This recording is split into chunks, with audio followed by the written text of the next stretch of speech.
Let's be honest, for the past few years, HTC really hasn't been killing it in the smartphone game. And that's unfortunate because back in the day, they were the go-to awesome Android phones that I would recommend to pretty much everyone.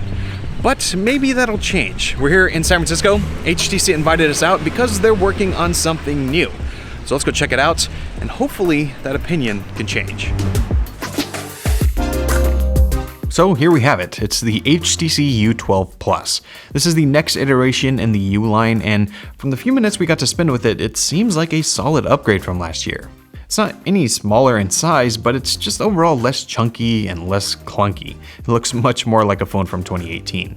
So for the build, it's glass on the front and back with aluminum around the sides. It comes in 3 colors, the ceramic black, super shiny, a translucent blue, and the flame red will be coming later on. The translucent blue is one of the more unique colors on the market because, like the name says, it's translucent and you can actually see the components inside the phone. It looks really cool. Now, around front is the 18:9 6-inch Quad HD Plus Super LCD display. It's not OLED, but it looked good from the time we spent with it. It has support for HDR10, the colors did pop. Most importantly to me though, the bezels are not huge and there isn't a notch. Kinda the best of both worlds here. Those small bezels allow for a bigger screen without making the actual phone bigger.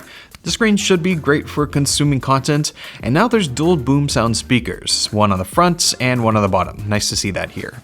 Around the edges is the upgraded Edge Sense 2, and now it lets you do even more. So when using the phone, you can set certain gestures that will do different customizable actions based on taps and squeezes. My favorite that they showed off was being able to shrink down the screen to one side, making everything much easier to reach. It's great that it's customizable and you have more options now. Another interesting note on the side is the volume and power buttons. They aren't actually buttons. When you press them, instead you get a haptic feedback. HTC says this is because the phone is IP68 water resistant. It's a little weird to get used to, but I'm definitely gonna have to use it more to see how I feel. Now, cameras are obviously important, and the U12 Plus has a lot of them. Around back, you have a dual camera system. One camera is a 12 megapixel Ultra Pixel 4 camera with optical image stabilization, and the other is a 16 megapixel telephoto camera. The big feature here is their bokeh mode, which blurs the background like a typical portrait mode. Nothing really new here, but around front, there are now 2 8 megapixel front-facing cameras, and these allow for portrait mode with the front-facing cameras. In the short time we had with this phone, we didn't get to test the cameras at all, but definitely interested to see how these perform. Spec-wise, the U12 has pretty much everything you'd expect. Snapdragon 845, 6GB of RAM, 64 or 128GB of storage, expandable storage, Android 8.0, 3500 mAh battery, tons of specs.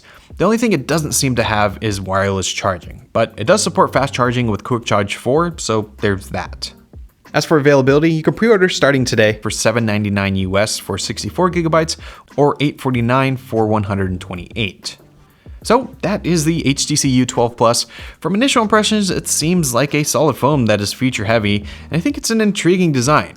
There's obviously a lot more to unpack with this phone, so be sure to subscribe and hit that notification bell to see when our full review is out, and be sure to let us know your thoughts on the phone down below. Thanks so much for watching. I'm Matt Gonzalez with Techno Buffalo, and I'll see you next time.